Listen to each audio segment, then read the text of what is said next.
Good evening बच्चों। चलो अब बेटा हम लोग हाइड्रोजन का प्रिपरेशन कर लिया है। कितने तरीके से अभी फिलहाल हम लोग कर चुके हैं? दो तरीके से। पहला एक इलेक्ट्रोलाइसिस कर चुके थे और दूसरा लैब प्रिपरेशन किए थे। अब बेटा हम लोग को छोटा छोटा अमाउंट में प्रिपरेशन करने की कोई जरूरत नहीं है। अब हम लोग लार्ज स्केल पे करते हैं। कितने स्केल पे करते हैं? लार्ज स्केल पे। इसको फैक्ट्री में हम लोग यूज करते हैं। इसको हम लोग कहते हैं बॉस प्रोसेस। कौन सा प्रोसेस करते हैं?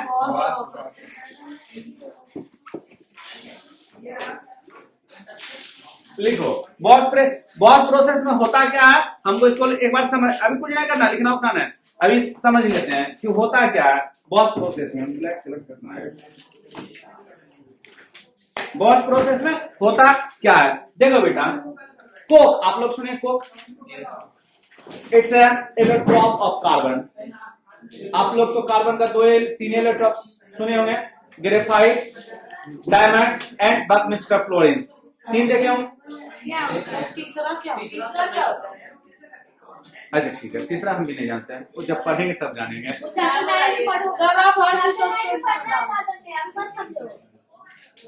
ठीक है, देखो पहले समझ लो बेटा, आप बेटा कोई भी इलेक्ट्रोप होता है ना, उसका दो फॉर्म किया जाता है, एक क्रिस्टलाइन फॉर्म और एक एमोर्फस फॉर्म। कार्बन का इलेक्ट्रोप पढ़े हो ना? नहीं। इलेक्ट्रोप, अच्छा नाम तो सुने हो ना, ग्रेफाइट और डायमंड। वो है कार्बन का इलेक्ट्रोप। वो क्या बेटा? कार्बन का इलेक्ट्रोप।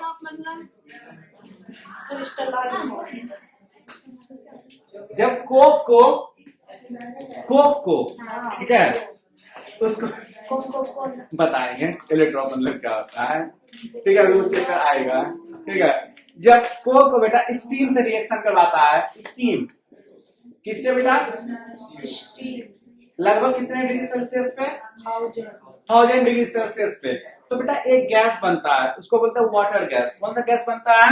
Water gas. CO plus H2 plus बहुत सारा अमाउंट में। जब इसको actually this is endothermic reaction. आपको जो एंडोथर्मिक रिएक्शन क्या होता है? जिसमें हीट इवॉल्व होता है। ठीक है, एब्जॉर्ब होता है बेटा। इसमें 1000, हाँ वही हुआ, 1000 डिग्री सेल्सियस हम लोग इसको दे रहे हैं, लेकिन एनर्जी तो निकल रहा है, लेकिन जितना दिए उतना वापस नहीं आ रहा। तो कैसा रिएक्शन हुआ? एंडोथर्मिक। समझ में आया? अब फर्दर वाटर गैस को फिर से रिएक्शन करवाएं। वाटर गैस को फिर से रिएक्शन करवाएं। वाटर गैस को फिर से रिएक्शन करवाएं। सर वो आर्केड क्या रिएक्शन है था, अभी तक केमिस्ट्री का समझा नहीं नया है ना, है। बट है। ठीक बेटा, ये वाटर गैस है, इसका नाम क्या बेटा? Water gas. इस वाटर गैस को फर्दर स्टीम से रिएक्शन करवाते हैं।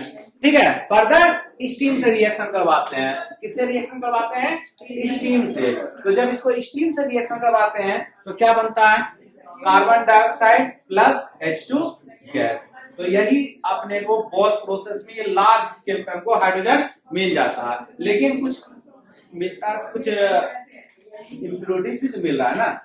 तो जब आप लोग 9th क्लास में जाएंगे ना, इस इम्प्योरिटीज को हटाने के लिए सिखाएंगे कि कैसे हम लोग इस इम्प्योरिटीज को हटाते हैं, ऐसे बताते हैं, पार्शियल नॉलेज दे देते हैं आपको। ठीक है, लेकिन ये आपको आगे पढ़ना नहीं है, सिर्फ अभी बनाना है, बना के छोड़ दो। ठीक है, अभी कैसे हटाते हैं इम्प्योरिटीज आपको ये सीखना नहीं है, लेकिन थोड़ा सा फिलहाल पार्शियल नॉलेज देते हैं ताकि आपको भी माइंड में सस्पेंस ना रहे। ठीक है, जब ये निकाल लिए, ठीक है, तो अब क्या होता है? H2 प्लस CO2 बना। तो इसको ठंडा पानी में डिजोल्व कर देते हैं। किसमें? ठंडा पानी में डिजोल्व होते हैं। तो हाइड्रोजन जो है ना, पानी में डिजोल्व नहीं होता, स्प्रिंगली सोल्यूबल है। स्प्रिंगली मतलब स्पेरिंगली, मतलब ना के बराबर। ठीक है, तो ये तो नहीं है सोल्यूबल है, तो गैस के फॉर्म में निकल जाएगा। तो ये क्या बन जाएगा? जो आप लोग अभी भी करते हो, क्या? स्ट्रिंग। कोल्ड ड्रिंक में माजा, थम्स अप, कार्बोनिक एसिड, ये निकल जाता है। सोडा वाटर इसको हम लोग बोलते हैं, और हाइड्रोजन गैस को हम सेपरेट कर लेते हैं।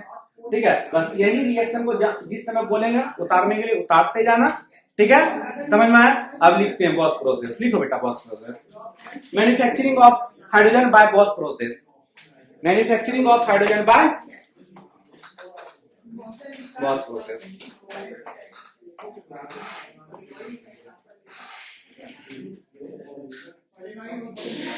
चलो हाँ लिखते हैं बेटा boss process. Hydrogen gas prepare, hydrogen gas prepare, hydrogen gas prepare on large scale, on large scale by following step, on large scale by following Hydrogen gas prepared on large scale, following step, follow करना following step। और क्या पहला point sir बोलिए बोलिए sir. steam is pass over hot, steam is pass over hot coke, steam is pass over hot coke, steam is pass over hot coke at 1000 degree Celsius, at 1000 degree Celsius, at 1000 degree Celsius in the converter, in the furnace converter कर लो, in the furnace converter। ये क्या बेटा एक जिस equipment में हम लोग करवा रहे हैं ना उसको बोलता है, जिस इधर इधर इधर लोग कन्वर्टर, कन्वर्टर FURNACE कन्वर्टर हो गया। जिस फर्नेस कन्वर्ट मतलब आप कोई भी काम खाना बनाते बेटा कुछ किसमें बनाते होंगे, बर्तन वगैरह में ना, तो ये जो प्रिपेयर करोगे कुछ कन्वर्टर में करोगे ना तो उसी को बोलते हैं कन्वर्टर। ठीक है चलो ये उठा लो, ये वाला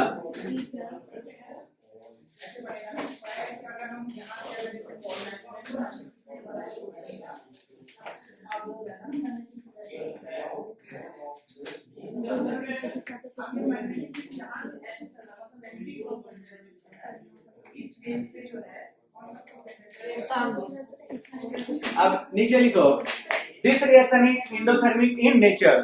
दिस रिएक्शन कौन सा रिएक्शन बेटा? Endothermic in nature. Second point. अच्छा आप यहाँ पे ये क्या लिखे हमको नहीं समझ में आ रहा, क्या है बेटा? अगर आप लोग को समझ में नहीं आया तो ऐसे लिख लो, ये लिखना आप लोग, बाद में फंसना फंसोगे ना कोई। ये जो साइन दिए थे किसने का था? डेल्टा। समझ में आया? अगर नहीं समझ में आता तो ये लिख लेना, ठीक है?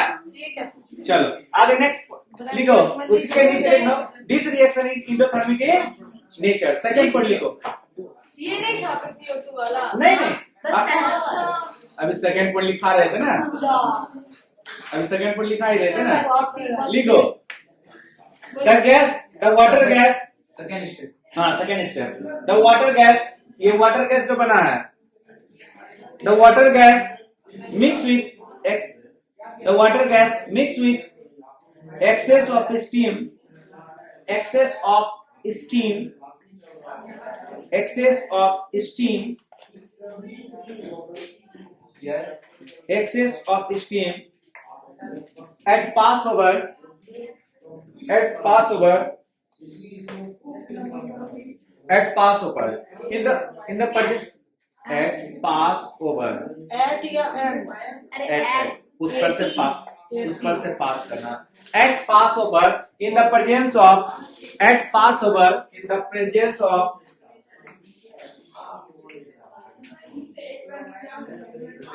presence of iron oxide, in the presence of iron oxide and chromium oxide, and chromium oxide। अब रुको, लिख लिए, अभी छापना नहीं।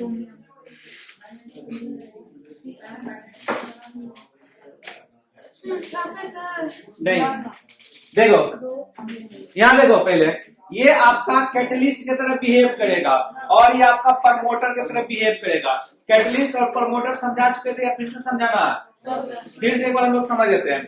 कैटलिस्ट क्या होता है बेटा कि जो आपके रिएक्शन को या तो घटाएगा या तो बढ़ाएगा। दो सब्सटेंस व्हिच इंक्रीज और decrease the rate of reaction is known as catalyst. दो टाइप का कैटलिस्ट आप लोगों को बताया था, पॉजिटिव निगेटिव। पॉजिटिव इंक्रीज करता है, निगेटिव डिक्रीज करता है। सिंपल सी बात है। अब प्रमोटर क्या होता है? जो कैटलिस्ट के इफिशिएंसी को इंक्रीज करता है। समझ में आया? अब अच्छे से आपको समझाते हैं, समझ में आ जाएगा। दूध में दही डाल करके उसको हम छोड़ देते हैं, ठीक है? तो अगर ऐसे खुले में छोड़ देंगे, उसको वार्म जगह नहीं देंगे, तो दही तो बन जाएगा लेकिन सही से वो नहीं बनेगा।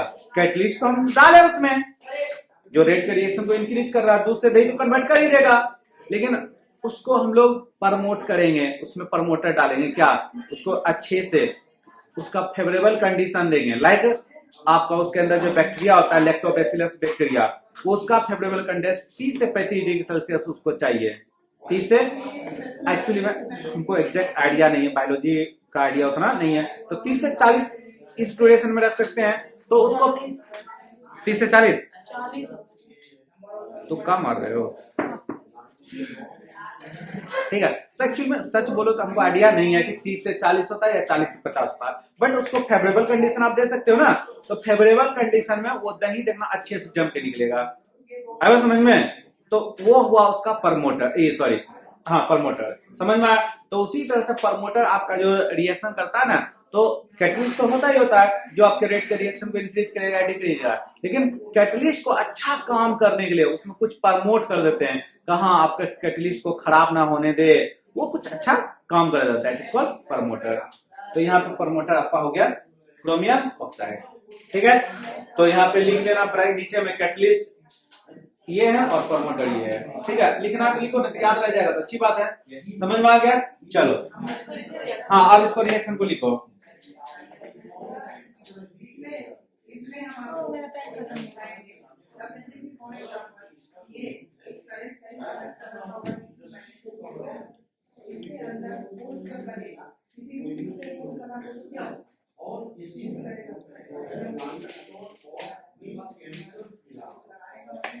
आपका दिया है इम्प्योरिटी को सेपरेट करने का, करना पड़ेगा। लिखो, for the production of hydrogen, for the production of hydrogen some impurities, अरे थोड़ा सा जगह है, ये इंडोथर्मिक लिखे और ये exothermic. Sorry sir, plus triangle कर देंगे साइड में, हो गया?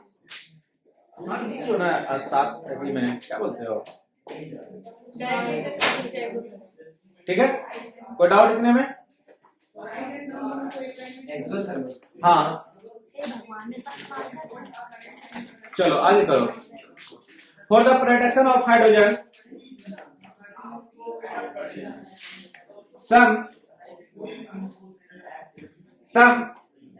for the production of hydrogen some unreactive impurities present some unreactive impurities present like carbon dioxide, monoxide, carbon monoxide, etc. like carbon dioxide, carbon monoxide, etc. हो गया? अब हम लोग उस इम्प्यूरिटीज को कैसे हटाएंगे? सर क्या एग्जांपल बोले थे? CO2 CO, बस, ठीक है? अब उस इम्प्यूरिटीज को हम लोग कैसे हटाएंगे वो हम लोग देखते हैं। कार्बन डाइऑक्साइड को हम लोग ऐसे हटा सकते हैं, ये तरीका है, या तो एक और तरीका हम लोग देखते हैं। दो तरीका से, कोई भी दो तरीका से हम लोग हटा सकते हैं। CO2 इसको कोई भी आप ही डालेंगे, या तो इसको कास्टिक सोडा में डाल दो या तो कास्टिक पोटास में डाल दो। किस में डाल दो? जान के गलती करी ना। Caustic soda formula, caustic potash का अभी याद आ गया जब एग्जाम दे रहे थे कहाँ गए थे? हाँ, अब पता नहीं सोडा नहीं पता। ओह, चल सोडियम झूठी। हाइड्रोक्साइड। हम बेटा फिर से बोल रहे हैं चाप। क्या किसने बोल दिए रे? ठीक है तो आप इसको कुछ में डाल दो। किस में डालोगे? कास्टिक सोडा या कास्टिक पोटाश किस में डालना है बोलो? कास्टिक सोडा में डाल देते हैं। क्या बनेगा? Na2CO3 प्लस पानी, या तो फिर किस में डाल दो? KOH। तो क्या बनेगा? K2CO3 plus H2O। समझ में आया? मोहम्मद ने उसका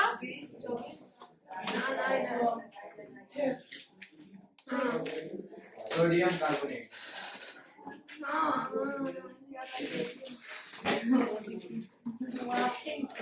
सोडियम कार्बोनेट कॉमन नेम पूछिए। जान जान के पूछती है ना कि जानती है कि हम पागल हैं, कभी भी घुसा देंगे। वॉशिंग सोडा NaCO3 ना। अच्छा Na2CO3 तो वो क्या होता है? Sodium bicarbonate. NaSCO3 अच्छा बेकिंग सोडा गलत लिखे ना? नहीं सही है। सही है से सी नहीं होगा। ठीक है यहाँ देख लो, ये भी देख लो कौन सी का है? क्या है? Sodium bicarbonate. क्या लिखे हैं? Baking soda. बेकिंग सोडा होता है। Baking soda. ये वॉशिंग सोडा। हाँ दे देंगे कभी एग्जाम में, उसके बाद फिर बोलना सर बतेबे नहीं किए। Caustic soda, caustic potash. उसका कॉमन नेम CO3 का इसका इसका कोई कॉमन नेम नहीं है। Potassium carbonate. ठीक है कॉमन नेम पूछ रहा है। चलो हम बता रहे हैं। हाँ लिखो। क्या? वो दोनों रिएक्शन लिखे हैं। हाँ, नहीं अभी लिखाएंगे तब ना। for the removing of fourth third